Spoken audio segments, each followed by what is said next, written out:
Hi there, I'm Sam from Trading Strategies Tested, and today we are going to take a look at the stochastic simple crossover.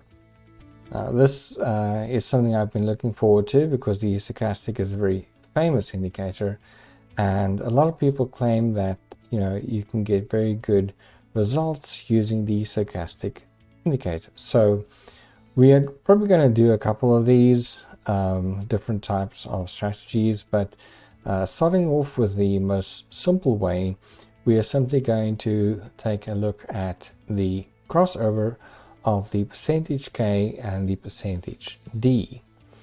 So the rules of the strategy is simply going to be, as we have it over here, I'm going to use a stochastic. We're going to set it to percentage K at 14, percentage D at 3, and the smoothing portion to 3.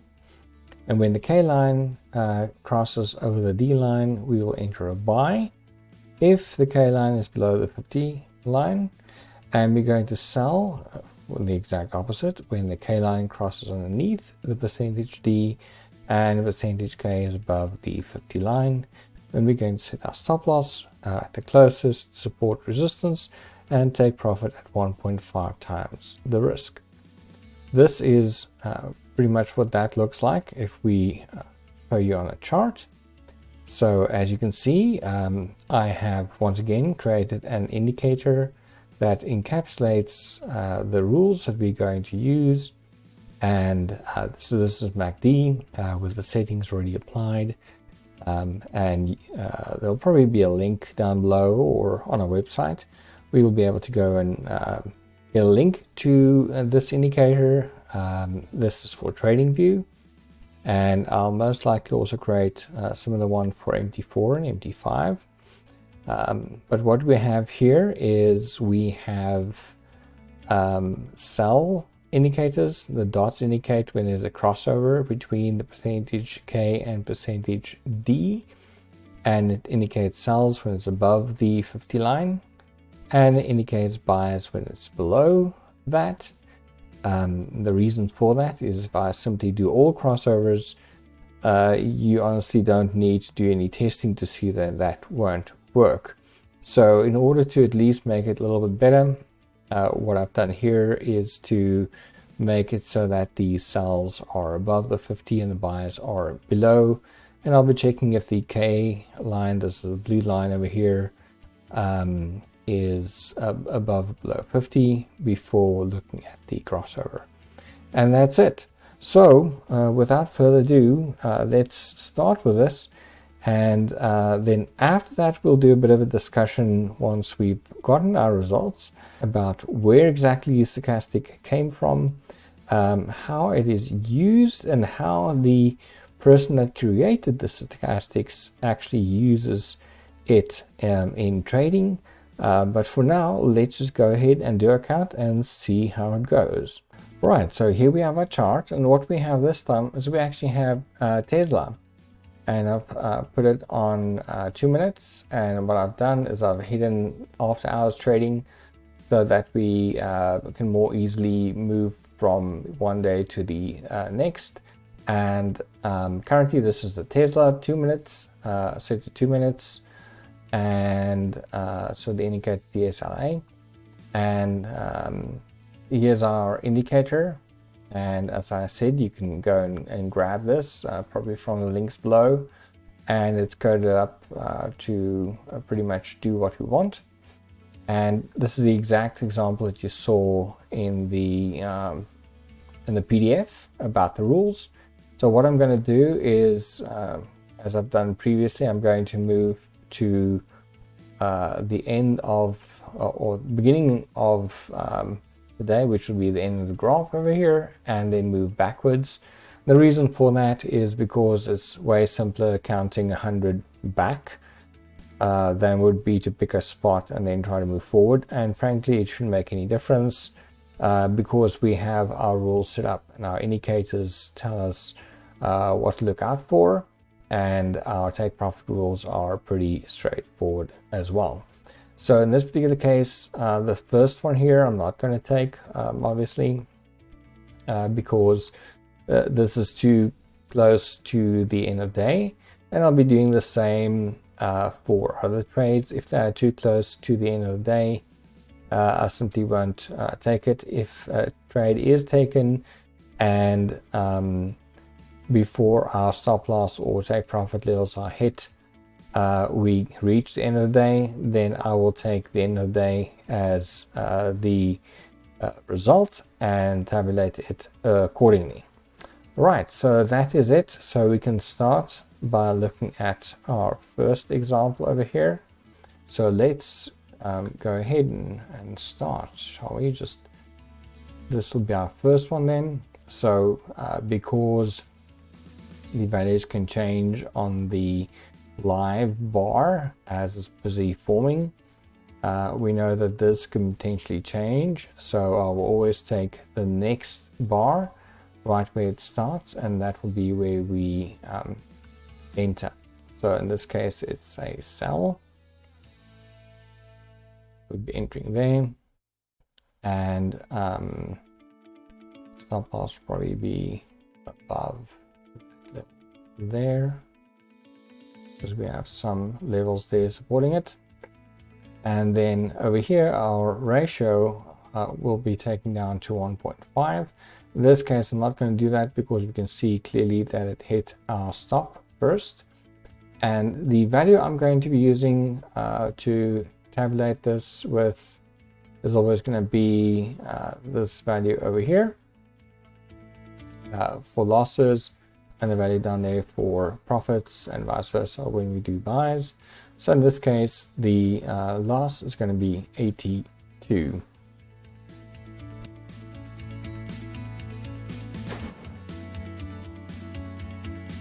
For the next couple of tests, I'm probably going to mute myself so that we don't need to keep on talking in between. You can simply sit back, relax, and look at the results as they roll in. And once we're done, we'll take it up again and discuss what happened. See you then.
In this case, the market closed before reaching either one of the targets, reducing it all the way down to the closing price and taking the result as such.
All right, and here we are at the last test. So we are at number 99 currently. This is the 100th one. And as you can see, this one is going to be a winner. And we're going to enter that as $180 over there.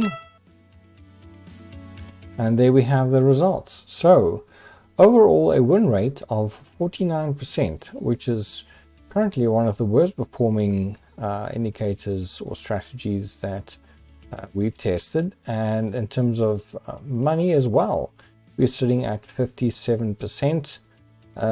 If you were to put that in money, you would have made 8,900 but lost 6,700.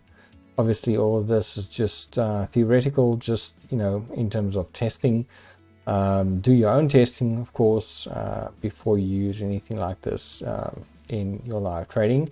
And certainly in this case, I would not suggest that you use the stochastics simply in terms of when the lines cross as part of your trading strategy.